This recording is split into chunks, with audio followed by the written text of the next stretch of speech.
여러분, 육군에 보면 수색대라는 부대가 있습니다. 육군 사단급 이하 부대에 존재한 수색대로 전시의 상급 부대의 작전 범위에 맞춰 수색 정찰하는 게 임무입니다. 쉽게 얘기해서 먼저 앞서가는 거예요.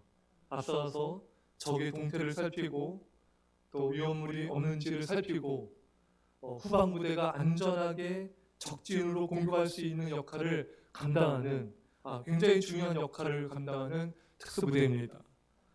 여러분, 2000년 전에 예수님께서 오시기 전에 하나님은 예수님 앞서 보낸 인물이 있습니다. 바로 세례 요한입니다.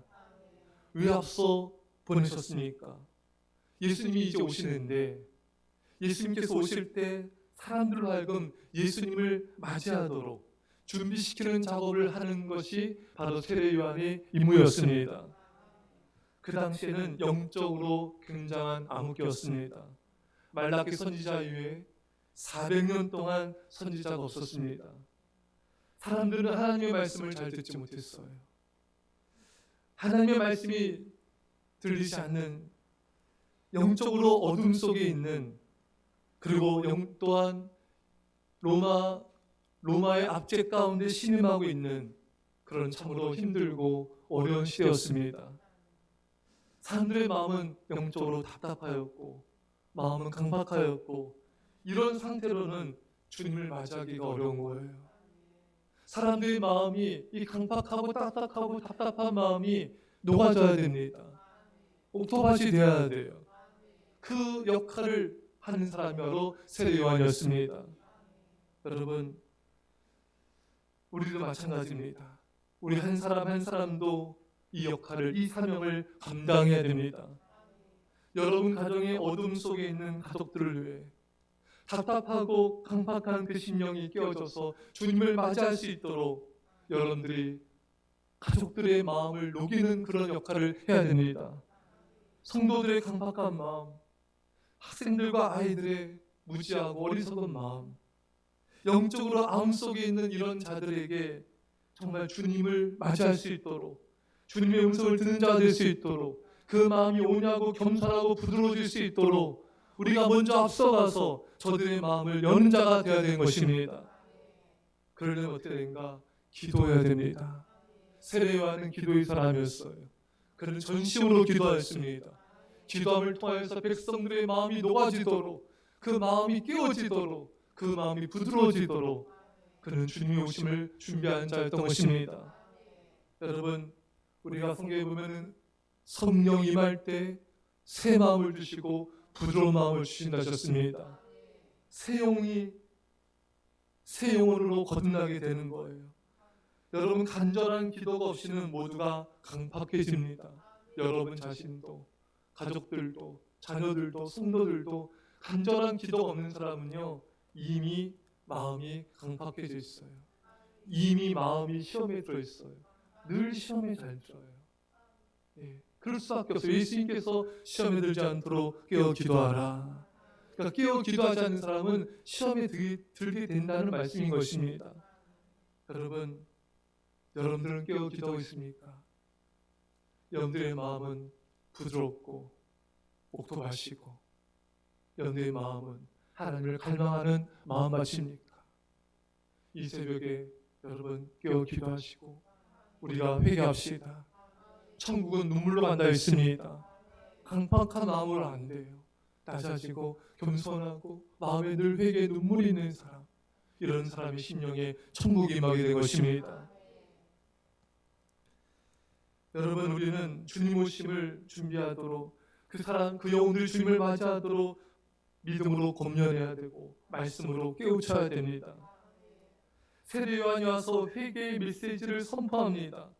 오늘 본문 말씀에 세례 요한이 광야에 이르러 죄 사함을 받게 하는 회개의 세례를 전파하니, 세례 요한이 가장 먼저 전파한 것은 회개였습니다.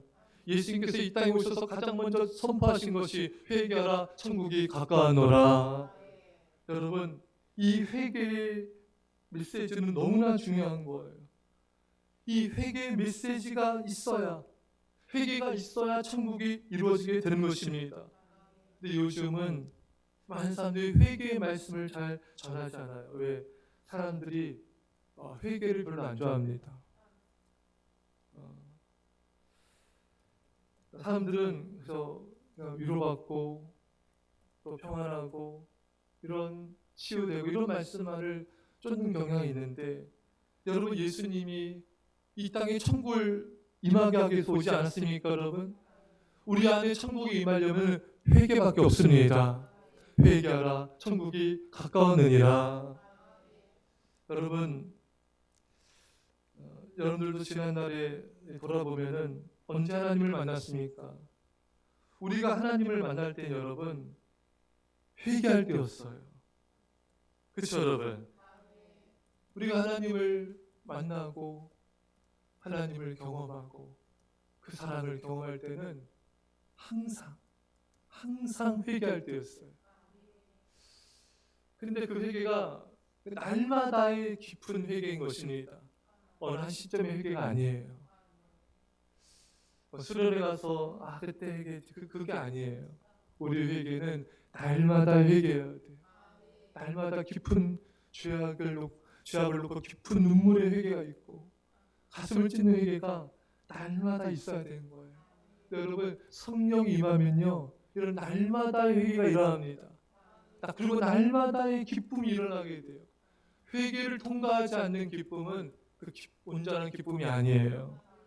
날마다의 회개를 통하여 거룩해짐을 통하여 진정한 기쁨이 임하게 되는 것입니다.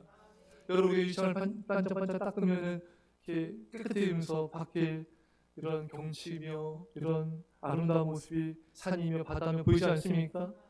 우리가 여러분 진정으로 회개해야 우리의 마음이 거룩해지면서 하나님께서 주시는 그 반짝반짝 빛나는 기쁨이 우리 안에서 샘솟게 되는 것입니다.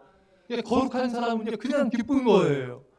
근데 그렇지 않은 사람은 뭐가 주어지고 뭐가 잘 되고 뭐가 응답돼야지만 기쁜 거예요. 이게 기쁨이 차원이 다른 거예요, 여러분. 좀 힘들면은 금방 낙심하고 좌절하고 그냥 얼굴이 어두워지고, 이 사람은 정말 진정한 기쁨을 모르는 거예요. 여러분, 성령이 임한 사람, 하나님을 사랑하는 사람은 그저 이 거룩함을 통하여 매일매일이 고난과 슬픔과 역경이든 감옥에 가든 매를 맞든 전도하다 핍박을 당하든 그 상관이 없는 거예요. 성령 충만한 환경과 상황과 조건과 상관없이 우리에게 기쁨을 주는 것입니다. 이게 성령 충만의 거룩함의 회개의 기쁨인 거예요. 여러분, 우리는 회개해야 됩니다. 매일매일 깊은 회개가 없이는 우리 마음이 거룩함도 우리 마음이 낮아짐도 그것은 매우 어렵습니다. 회개가 얼마나 중요한지 모르고 얼마나 좋은지 모릅니다. 사사기 시대의 백성들은 죄를 범하고 우상 숭배로 하나님 멀리했습니다. 그때만 하나님은 이방 민족을 들어가지고 이스라엘을 징계하고 심판하셨어요. 이스라엘 백성 하나님께 나와 하나님을 찾습니다. 부르짖습니다. 하나님은 사사를 세워가지고 이스라엘 백성들을 구원하셨습니다. 이렇게 부르짖는 회개가 있었을 때, 전심으로 하나님을 찾으며 회개할 때 하나님은 구원을 베풀어 주셨습니다. 회개를 통해서만 그 나라가 평안하고 축복을 받고 구원을 받고 은혜를 받는 거예요. 회개가 없이는 아무것도 없어져요. 축복도 은혜도 자비도 긍휼도 어떤 것도 회개하지 않은 사람에게 임하지 않아요. 모든 것이 막힙니다. 모든 것이 사라지는 거예요. 하지만 회개하면 자비와 하나님의 긍휼과 응답과 축복과 기적은 일어납니다. 여러분, 우리는 이제부터 회개를 좋아해야 돼요. 사탄은 회개를 부담스럽게 하고 좋게 반응하지 않게 만들지만, 이제 우리는 속지 마시고 회개하는 걸 기뻐하시고 회개함을 통한 이 모든 축복을 누리시고 회개함을 통하여 거룩해지고 날마다 성령 충만을 받고 여러분 이 거룩함의 기쁨 안에 갈 수 있기를 간절히 축원합니다. 기도하겠습니다. 주님, 세례요한처럼 이 악하고 강팍한 시대에 주여 주님의 오심을 맞이하도록, 주님을 맞이하도록 아버지, 우리가 세례요한 같은 역할을 감당하게 하옵소서. 우리 자신이 먼저 회개하게 하여 주시옵소서. 날마다 깊은 회개가 있게 하여 주시옵소서. 눈물의 회개가 있게 하여 주시옵소서. 가슴을 찢는 회개가 있게 하여 주시옵소서. 그래서 우리 안에 거룩함의 기쁨이 충만하게 하시고 성령으로 충만하게 하여 주셔서 많은 사람들을 주 예수 그리스도를 받아들이 이끄는 자들로 사용하여 주시옵소서. 감사드리며 예수님의 이름으로 기도합나이다. 아멘.